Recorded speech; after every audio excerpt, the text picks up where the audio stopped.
Step into the future bright and bold.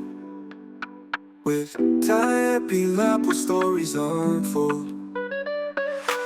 Discover the magic research we unfold. TaebiLab, where science takes hold.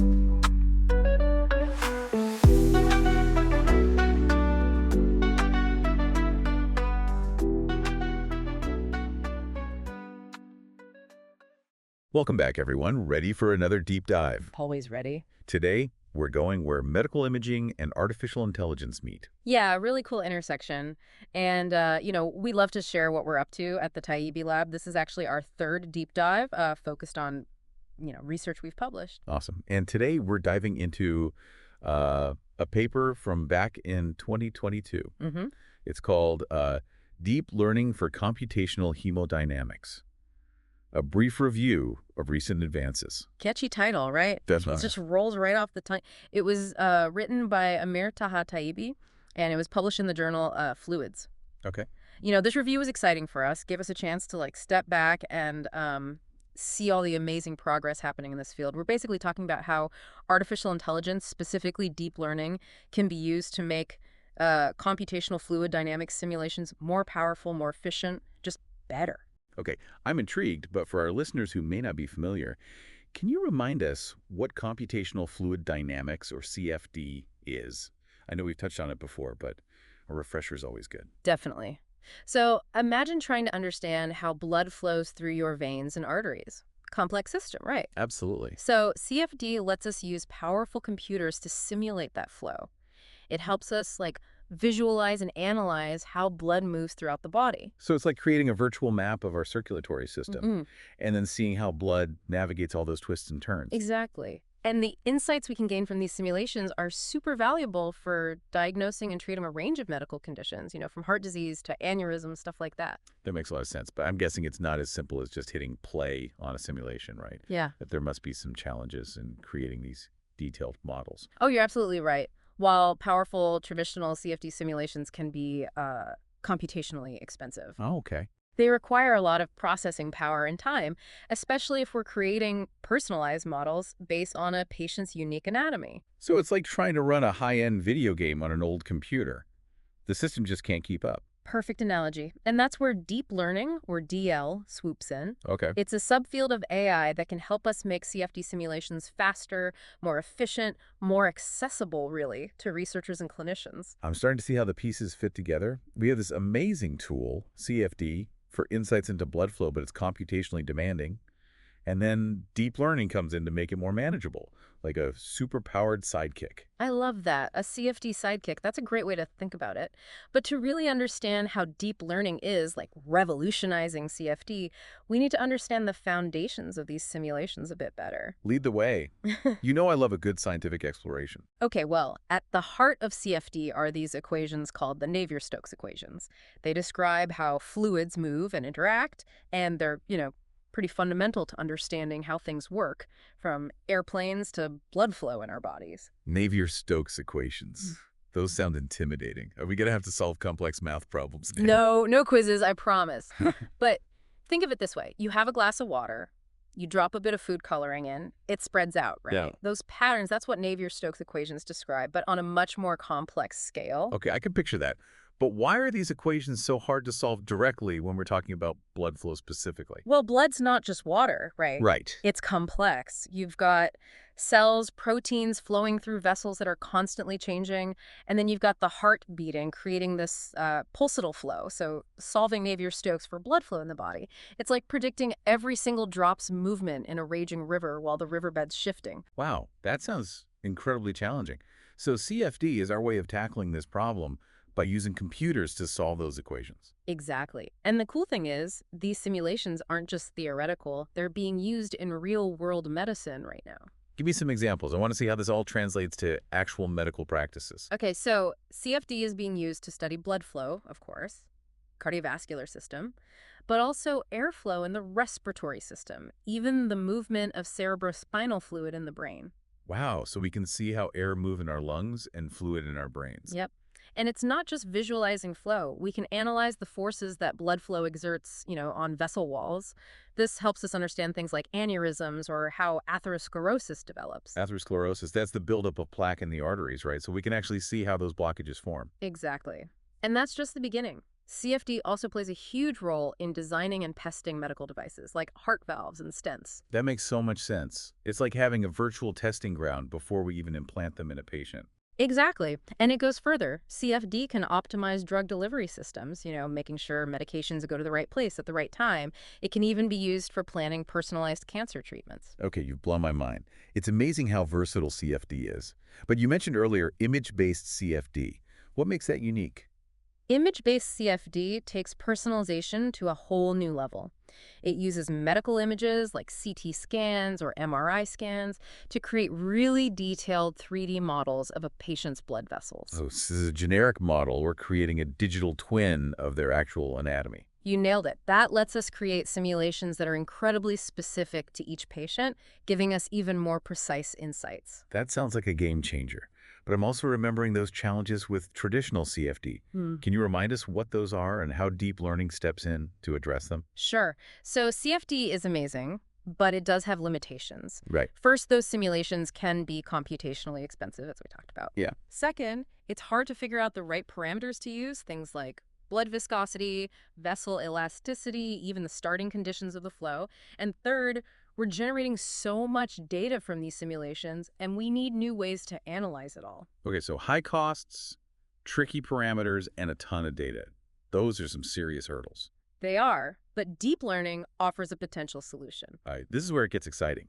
What is deep learning, and how can it make CFD even better? Think of deep learning as a super smart computer that learns from tons of data. In CFD, it can speed up simulations, figure out those tricky parameters, and help us understand all that data. So it's like deep learning takes on the heavy lifting. Exactly. And in our paper, we go into detail about how it's being done. We look at how deep learning models blood flow in the aorta, the largest artery, and even how it can enhance 4D flow MRI, a technique that lets us visualize blood flow in the brain. Okay, I'm on the edge of my seat.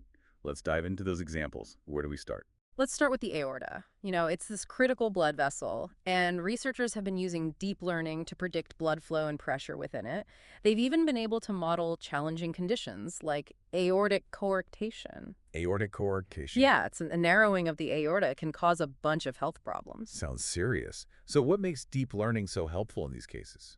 Okay, so imagine you're a doctor and you're trying to assess how severe a patient's aortic coarctation is.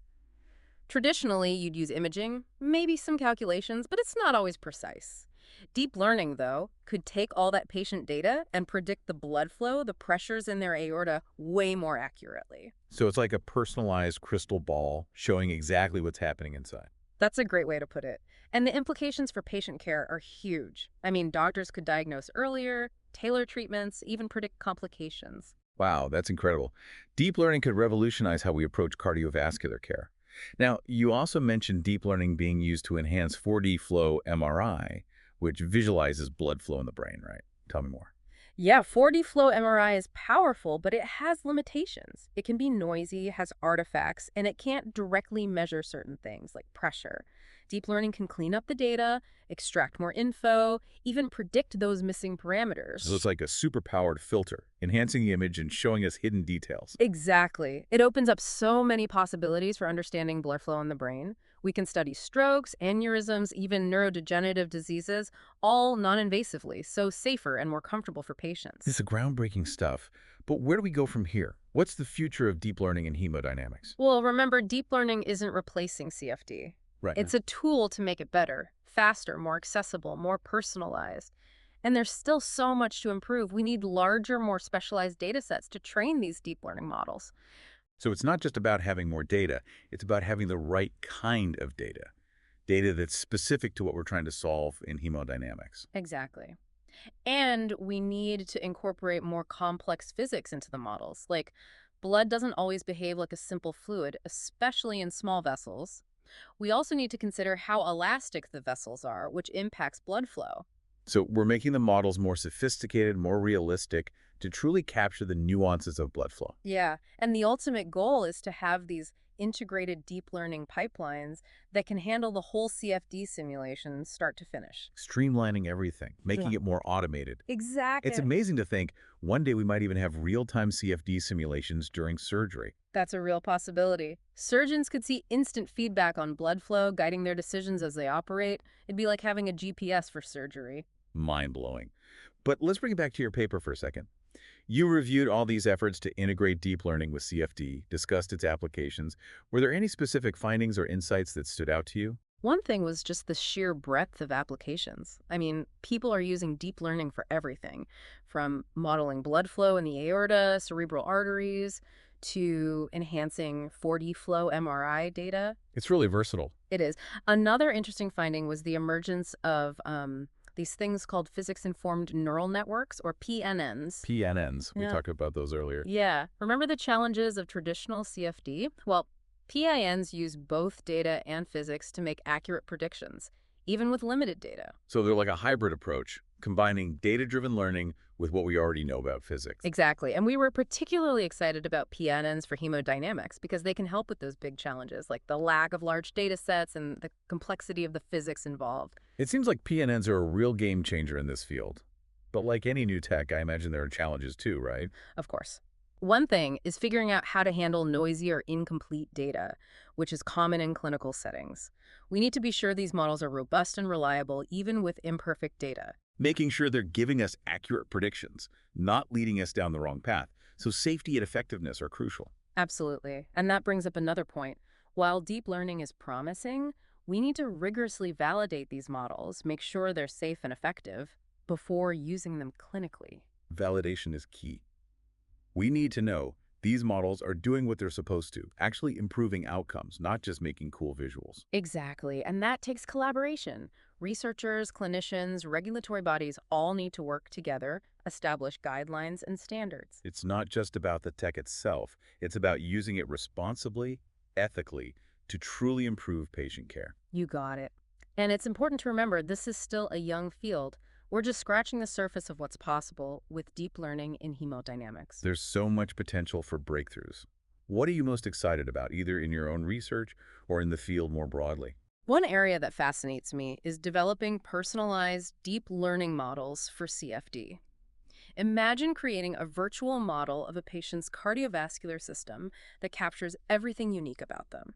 Then, we could use that model to predict how they'd respond to treatments. And that's personalized medicine on a whole new level. It's like having a digital twin of a patient and running simulations to see how they would respond to different treatments before trying them in the real world. Exactly. I think this could revolutionize how we approach cardiovascular disease.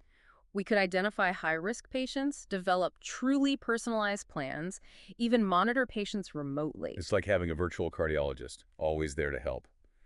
But before we get too carried away, let's acknowledge all the amazing work that's gone into this research. You and the TaebiLab have been pushing boundaries in this field. Thank you. It's been an amazing journey, and we're incredibly passionate about this work. And we couldn't have done it without all the talented researchers and collaborators we've been lucky to work with. Collaboration is so important, especially in a field this complex. It really does take a village. For sure. We're always looking for new ways to collaborate, share knowledge. We believe that by working together, we can really move this field forward. And speaking of sharing knowledge, our listeners are probably wanting to learn more. Where can they go to find out more about the TaebiLab? Our website is a great place to start. Mhm. Just search for TaebiLab online. We have lots of info there, publications, presentations, news updates, all that good stuff. And don't forget our previous deep dives. We've already done 2 episodes on research from the TaebiLab, available wherever you listen to this. Right. We covered a lot in those, so check them out. This has been an incredible journey into the world of deep learning and hemodynamics. But before we wrap up, I want to touch on one more thing. In your paper, you talked about how the huge amount of data we're getting from clinical measurements and simulations is both a challenge and an opportunity. Can you talk about that a bit more? Definitely. It's true, the amount of data in healthcare can be overwhelming, but it's also an incredible resource. So it's about finding the gold nuggets in that mountain of data. Exactly, and deep learning is perfect for this. These models can analyze massive amounts of data, find patterns and relationships we'd never see otherwise. Like a digital detective, uncovering hidden clues. Right. But there are challenges too. One big one is standardizing the data. We need to make sure data is collected and stored in a way that can be easily shared and analyzed across institutions. So we need a common language for healthcare data. Yeah, it's a huge task, but essential.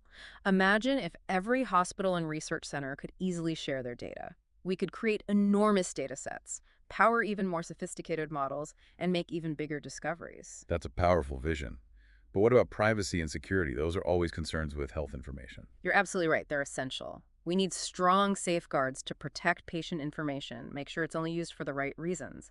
It's a balance, maximizing the benefits of sharing while respecting privacy and confidentiality. Finding that sweet spot between sharing and protection. Exactly, and it's an ongoing conversation. As technology evolves, we get more data. We need to constantly reassess how we approach sharing and privacy, make sure we're doing the right thing. It's amazing to think how much this field has changed even just since we wrote that paper. Deep learning was pretty new to hemodynamics back then. Now it's like everywhere. A true game changer. It makes you wonder what's next. And speaking of what's next, we always like to leave our listeners with something to think about. Ready for a thought-provoking question? Hit me. Okay, so we've talked about deep learning speeding up those CFD simulations. But what if we could go even further? Could we one day do real-time CFD during surgery? Imagine surgeons getting instant feedback on blood flow as they're operating. Whoa. That'd be incredible. Like X-ray vision for blood flow, seeing things we can't see now. It would revolutionize how we plan surgeries, reduce complications. We could really improve outcomes for patients. Exactly. And it's not just surgery, right? Think about monitoring patients with cardiovascular disease. We could catch problems early, intervene before they become serious. The potential is huge. Huge. And this isn't just sci-fi. These technologies are moving so fast. I think it's just a matter of time. So to anyone listening who's passionate about science, about technology, I say dream big. Anything is possible. The future of medicine is being shaped right now. Such an inspiring message. Thank you so much for taking us on this deep dive into deep learning and hemodynamics. It was my pleasure. I always love talking about this stuff. Hopefully it's inspired some people to learn more. And for our listeners, thank you for joining us. Remember, this deep dive was created by generative AI using material provided by the TaebiLab. Check out the show notes for links to learn more about their work. Until next time, stay curious. We dive into